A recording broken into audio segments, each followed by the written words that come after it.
तो हेलो मेरे प्यारे बच्चों, आज की इस वीडियो में हम पढ़ने वाले हैं एक और मोस्ट इम्पॉर्टेंट डेरिवेशन, जो कि बहुत ही आसान और बहुत ही मज़ेदार टॉपिक है क्लास 12th बोर्ड एग्ज़ाम के लिए। वैसे ये जो मैं डेरिवेशंस कराती हूँ, इसके एक प्लेलिस्ट भी है यूट्यूब पे। उसका क्या नाम है? उसका नाम है class 12th physics important derivation 2025-26 करके। आप वहाँ पे जाके ये सारे लेक्चर देख सकते हैं। ये आपका 13वां लेक्चर आज है, ठीक है। इसके पहले 12 लेक्चर पढ़ चुके हैं, अभी कुल 33 लेक्चर ऐसे पढ़ने वाले हैं, ठीक है। तो आप जाके वहाँ से ये लेक्चर्स देख लेंगे। और हमारा एक टेलीग्राम चैनल भी है जिसका नाम है जानकारी नीट की। आप वो टेलीग्राम चैनल ज्वाइन कर लेंगे और वहाँ पे ज्वाइन करने के बाद आप ये सारे नोट्स वहाँ पे पा जाएंगे। इसलिए आप वो क्या करेंगे, टेलीग्राम चैनल ज्वाइन कर लेंगे। वहाँ पे आपको टेलीग्राम ज्वाइन करने का कोई भी फीस वगैरह नहीं लगता है, फ्री है बिल्कुल। केवल प्ले स्टोर से टेलीग्राम ज्वाइन करना है और डाउनलोड करने के बाद वहाँ से आप इसको ज्वाइन कर लेंगे हमारे चैनल को, ठीक है। तो अगर आप वीडियोस पे नए हैं तो आप क्या करेंगे, वीडियो को लाइक कर देंगे, चैनल को कर देंगे सब्सक्राइब और बेल आइकन को कर देंगे प्रेस, ताकि जो हमारी वीडियोस हैं, जो मेरी वीडियोस हैं, वो आप तक पहले पहुंच जाएं। और साथ ही साथ आप ये जो डेरिवेशंस है वो बहुत ही आसानी तरीके से कर सकें। और एक प्यारा सा छोटा सा कमेंट कर दीजिएगा, जो भी आपका मन हो या आपका जो डाउट हो वो डाउट आप पूछ लीजिएगा। और अपने दोस्तों तक शेयर करना ना भूलें, अपने फ्रेंड्स तक शेयर करें ताकि ये ज़्यादा से ज़्यादा लोगों की हेल्प हो सके। तो अब हम पढ़ते हैं अपना एक मोस्ट इंपॉर्टेंट डेरिवेशन, जो कि क्या है, एक समान वैद्युत क्षेत्र में द्विध्रुव को घुमाने में किया गया कार्य। इसको कैसे कैलकुलेट करते हैं? इसको कैलकुलेट करने के लिए हम सबसे पहले क्या करेंगे, इसके पहले हमने एक डेरिवेशन किया है। अगर आप वो डेरिवेशन देख लेते हो तो ये वाला डेरिवेशन आपके लिए सरल हो जाएगा, जो कि क्या था, एक समान वैद्युत क्षेत्र में द्विध्रुव को घुमाने में किया गया या लगाया गया बल आघूर्ण हमने निकाला था। आप वो बल आघूर्ण निकालने का एक बार डेरिवेशन देख लीजिए, तब जाके जो आप ये पढ़ेंगे एक समान वैद्युत क्षेत्र में द्विध्रुव को घुमाने में किया गया कार्य, बहुत ही आसानी से आप कर सकेंगे। तो चलिए अब डायग्राम को ड्रा करते हैं और इसके डेरिवेशंस को कंप्लीट करते हैं। सबसे पहले क्या है कि माना एक वैद्युत द्विध्रुव क्या है, ए बी को एक समान वैद्युत क्षेत्र ई में थीटा कोण पे रखा गया है। तो मान लीजिए कोई एक समान क्या है, वैद्युत क्षेत्र ई है। एक समान क्या है, वैद्युत क्षेत्र ई। अब इस एक समान वैद्युत क्षेत्र ई में एक वैद्युत द्विध्रुव क्या है, ए और बी है। माना ये वैद्युत द्विध्रुव ए हो गया, जो कि वैद्युत द्विध्रुव दूसरा क्या हो गया, बी हो गया। अब इस वैद्युत द्विध्रुव ए पर कोई एक आवेश माइनस क्यू हम लेंगे और प्लस, या कर सकते हैं वैद्युत द्विध्रुव बी पर हम एक आवेश क्या लेंगे, प्लस क्यू लेंगे। ये आपका डायग्राम यहाँ पे बन गया। अब हम क्या निकालेंगे, अब हम इस डायग्राम से और इस माने वाले चीज़ें से हम निकालने वाले हैं क्या, सबसे पहले निकालेंगे कि इस द्विध्रुव ए और बी को वैद्युत क्षेत्र में, एक समान वैद्युत क्षेत्र में लगने वाला जो बल आघूर्ण टाउ है वो निकालेंगे। उसके बाद हम क्या करेंगे, इस द्विध्रुव ए और बी को जब हम डी थीटा घुमाएंगे तो उसमें जो विस्थापन निकलेगा वो निकालेंगे। तो सबसे पहले हम क्या निकाल रहे हैं, सबसे पहले हम निकाल रहे हैं एक समान वैद्युत क्षेत्र में, एक समान वैद्युत क्षेत्र ई लिख सकते हैं आप। ये पूरा जो वैद्युत क्षेत्र है क्या है, ई है। एक समान वैद्युत क्षेत्र ई में रखे द्विध्रुव पर लगने वाला बल आघूर्ण, और इसका हमने पूरा का पूरा यही डेरिवेशन कराया है। आप जाके देखेंगे, दूसरा या तीसरा लेक्चर होगा एक समान वैद्युत क्षेत्र ई में द्विध्रुव पर लगने वाला बल आघूर्ण। उसका फॉर्मूला क्या होता है, उसका फॉर्मूला होता है, बल आघूर्ण का क्या होता है, टाउ बराबर पी ई साइन थीटा। ये हम इसलिए निकाल रहे हैं क्योंकि जो ये लगने वाला बल आघूर्ण है, बल आघूर्ण यानी इसको हम एक प्रकार से बल भी मान सकते हैं। तो जब हम इसका विस्थापन निकालेंगे, अब क्या करेंगे, अब दूसरा क्या निकालेंगे कि द्विध्रुव ए और बी को जब हम डी थीटा यानी कि थोड़ी दूरी पर विस्थापित करते हैं तो उसके द्वारा किया गया या विस्थापित किए गए जो कार्य है उसको निकालेंगे। तो अब हम क्या निकालेंगे, मान लिया कि ये जो द्विध्रुव ए और बी है उसको हमने थोड़ा सा डी थीटा क्या किया, डी थीटा विस्थापित कर दिया। यानी पहले ऐसे था, मान लो ये कोई द्विध्रुव क्या है, ए और बी है। अब इस द्विध्रुव ए और बी को हमने थोड़ा सा ऐसे विस्थापित कर दिया, तो यहाँ पे जैसे मान लो ये द्विध्रुव ए और बी है, इसको हमने ऐसे थोड़ा सा विस्थापित किया। अब इसको जब हम थोड़ा सा ऐसे विस्थापित करेंगे तो यहाँ पे ये जो कोण बनेगा, ये कोण क्या होगा, डी थीटा होगा। उसी तरह से हम डी थीटा अब यहाँ पे निकालेंगे। तो सबसे पहले हमने क्या निकाला, बल आघूर्ण निकाल लिया टाउ। अब हम निकालेंगे या कहेंगे कि माना इस द्विध्रुव ए और बी को, माना द्विध्रुव को डी थीटा तक, कितना कितना हमने घुमाया, डी थीटा तक थोड़ा सा मूव किया है। डी थीटा तक जब हम थोड़ा सा घुमाते हैं, थोड़ा कार्य करते हैं, तो उसके लिए डी थीटा लगाएंगे। थोड़ा घुमाया तो कार्य भी क्या होगा, थोड़ा होगा। तो माना कि द्विध्रुव को डी थीटा तक विस्थापित करने में, विस्थापित यानी घुमाने में या विस्थापित करने में किया गया कार्य, यानी कि हम क्या निकाल रहे हैं, छोटा कार्य यानी डी डब्ल्यू निकाल रहे हैं। छोटा कार्य निकालेंगे तो कैसे निकालेंगे, देखिए जब हम छोटा कार्य निकालेंगे हो जाएगा क्या, डी डब्ल्यू यानी कि छोटा कार्य बराबर, वैसे कार्य का फार्मूला क्या होता है, बल गुणे विस्थापन, बल गुणे विस्थापन। तो हम छोटा कार्य निकाल रहे हैं तो डी डब्ल्यू गुणे बल इंटू विस्थापन। अब हम क्या लिखेंगे, डी डब्ल्यू बराबर, हमने कहा कि जो ये आपका बल आघूर्ण है इसी को हम बल की जगह लिख सकते हैं, यानी कि यहाँ पे क्या लिख लेंगे हम, टाउ। टाउ गुणे विस्थापन आपका क्या है, डी थीटा। हम घुमाए कितना डिग्री रहे हैं, हम घुमा रहे केवल डी थीटा डिग्री। तो यहाँ पे क्या लिखेंगे, डी थीटा आपका विस्थापन हो गया। अब हम यहाँ पे टाउ का जो मान है पी ई साइन थीटा वो रख देंगे। तो डी डब्ल्यू यानी कि छोटा कार्य बराबर हो जाएगा क्या, पी ई साइन थीटा, और ये पूरा गुणे में आपका हो जाएगा डी थीटा।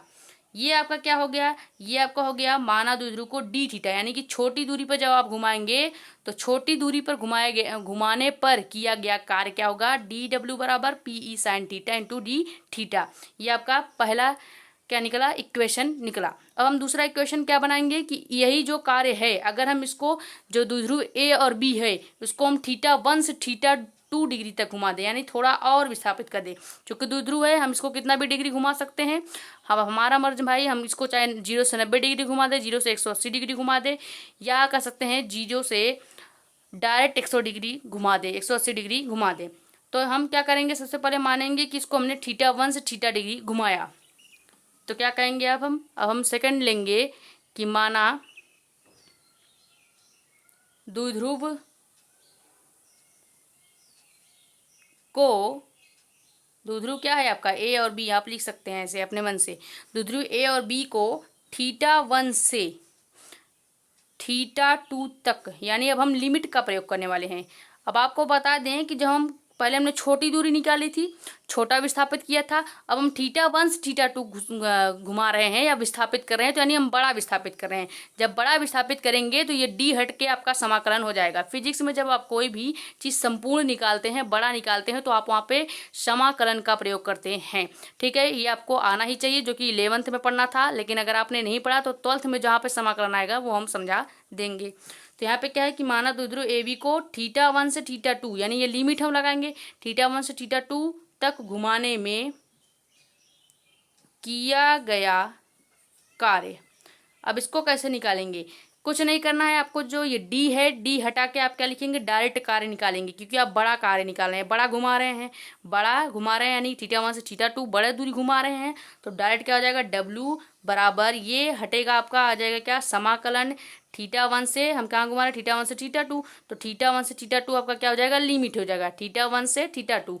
अब आपका ये कार्य, छोटा कार्य यहाँ पे लिख देंगे, ठीक, क्योंकि हम क्या निकाल रहे हैं, कार्य ही तो निकाल रहे हैं, यानी कि पूरा कार्य बराबर समाकलन थीटा 1 से थीटा 2 दूरी घुमाने पर जो छोटा कार्य पहले होगा उसका मान लिखेंगे। अब छोटा कार्य का मान क्या है वो लिखेंगे, डी डब्ल्यू का मान जो है वो लिखेंगे, यानी यहाँ पे क्या हो जाएगा, डब्ल्यू बराबर समाकलन थीटा 1 2 या थीटा 1 से थीटा 2 तक, और डी डब्ल्यू का जो मान है वो क्या है, ये P E sine theta into आपका डी थीटा। अब बस कुछ नहीं करना है, आपको समाकलन का जो पोर्शन है उसको सॉल्व करना है।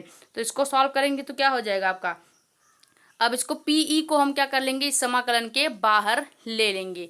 पीई को समाकलन के बाहर लेंगे तो क्या हो जाएगा, डब्ल्यू बराबर पीई बाहर हो जाएगा समाकलन के, पीई कुछ नहीं करना, आपको सॉल्व करना आना चाहिए समाकलन। पहले हमने क्या लिया, डी डब्ल्यू लिया, अब हम बस वही डी डब्ल्यू का मान रख रहे हैं। लिमिट हमने लगाया θ1 to θ2, तो यहाँ पे क्या हो जाएगा, अब हम पीई यानी इस पोर्शन को, इस पूरे पोर्शन के इसके बाहर ले रहे हैं। बाकी आपका समाकलन वही है जहाँ था, और हमने दूरी भी वही ले ली है θ1 to θ2। बाकी हम पूरा मान वही रख देंगे। क्या आपका जो बचा है sine theta into D theta.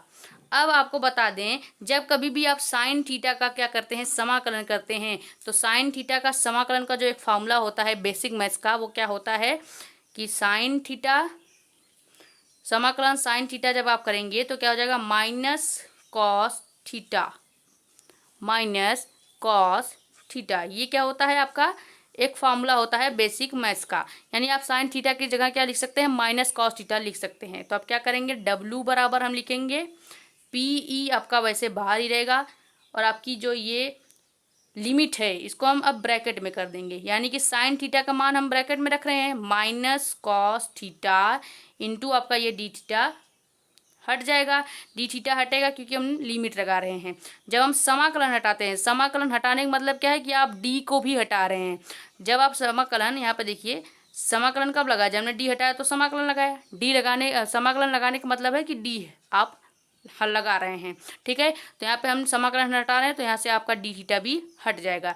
केवल क्या बचेगा, साइन थीटा बराबर माइनस कॉस थीटा, और लिमिट आपका हो जाएगा θ1 to θ2।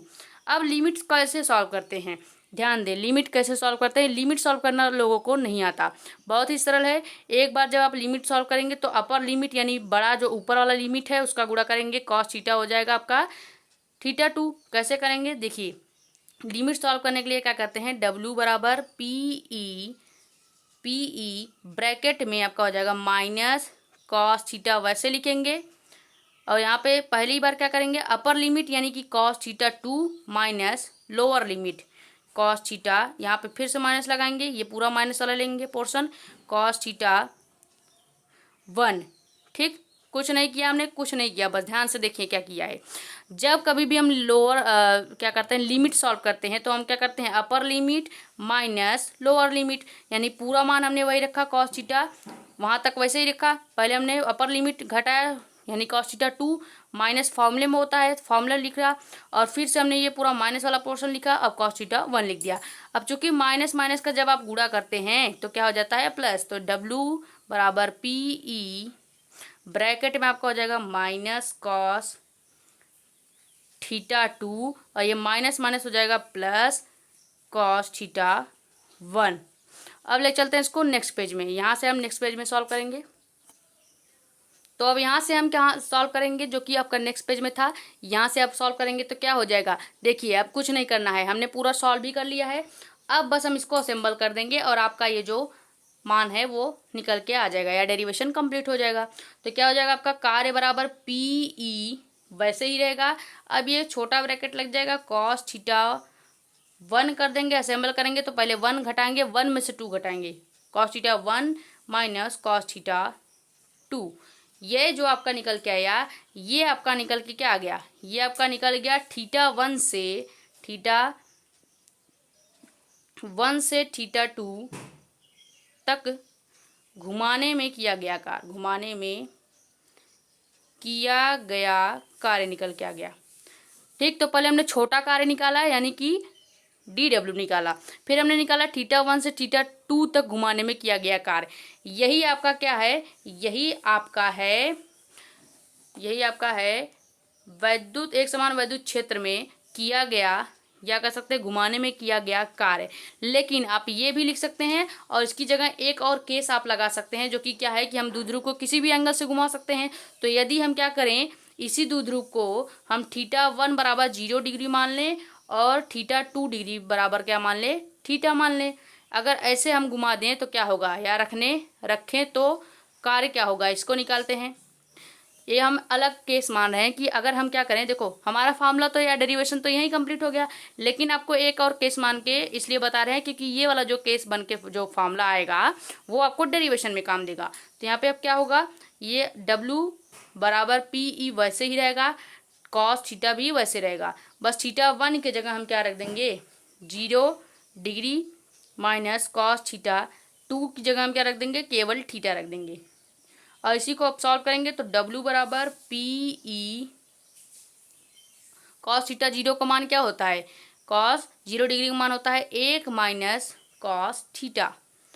ये आपका क्या हो गया, ये आपका हो गया एक समान वैद्युत क्षेत्र में किसी द्विध्रुव को घुमाने में किया गया कार्य। उसका दो फार्मूला होगा, एक फार्मूला ये पहला आपका हो जाएगा cos theta 1 minus cos theta 2, और दूसरा फार्मूला ये आपका हो जाएगा W बराबर P E 1 minus cos theta.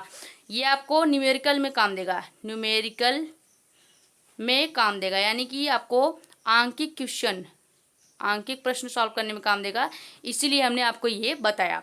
वैसे इंपॉर्टेंट ये दोनों फार्मूला ही है। तो आपका ये डेरिवेशन यहीं पे कंप्लीट हुआ, पूरा 16 मिनट में आपका ये डेरिवेशन कंप्लीट हुआ। तो अगर आपको ये वीडियो पसंद आ रही है या आपको वीडियो समझ में आ रही है, आपको जो डेरिवेशंस पढ़ रहे हैं वो आपको समझ में आ रही है, तो प्लीज़ वीडियो को लाइक कर दीजिएगा और कमेंट कर दीजिएगा। साथ ही साथ चैनल को सब्सक्राइब करना ना भूलें और अपने दोस्तों तक ये वीडियोस को ज़रूर शेयर करें ताकि उनकी भी मदद हो सके और हमारी जो मेहनत है वो भी सफल हो सके। ठीक है, तो मिलते हैं किसी नेक्स्ट वीडियो में। Take care and thank you.